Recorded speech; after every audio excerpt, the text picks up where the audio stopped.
The U.S. Army has released the names of the 4 soldiers killed in last week's helicopter crash in Thurston County. Pictured here is 25-year-old Sergeant Donavon Scott, 23-year-old Sergeant Jadalyn Good, both from Western Washington, as well as 39-year-old Chief Warrant Officer 3 Andrew Kraus and 35-year-old Chief Warrant Officer 3 Andrew Cully. KIRO 7's Renji Sinha went to Tacoma, the home of Sergeant Scott, and spoke to the Army about this tragedy.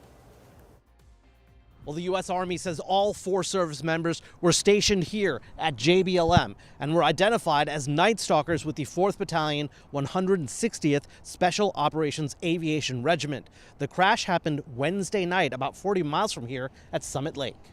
Of course, they meant everything, and in their particular small team or that crew that ran that aircraft together.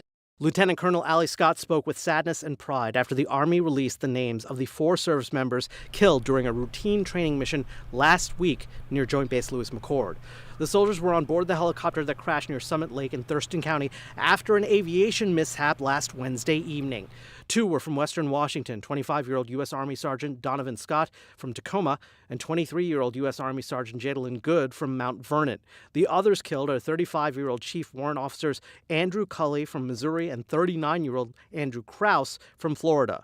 Lieutenant Colonel Scott says all of them advanced into an elite group that flies for the 160th Special Operations Aviation Regiment. So not only did they volunteer to serve in the U.S. Army to defend the nation, but they also volunteered twice to say they wanted to be in the elite 160th. The lieutenant colonel said they were assessed and retrained constantly to be part of the unit, which is why they were training last week. The lieutenant colonel added that the Army will now support the Gold Star families of the sergeants Good and Scott. She also saluted responders that tried to save the soldiers when their helicopter went down. Really, the outpouring of concern and then response, and also the media with responding on the situation, we're very grateful. Renji Sinha, KIRO 7 News.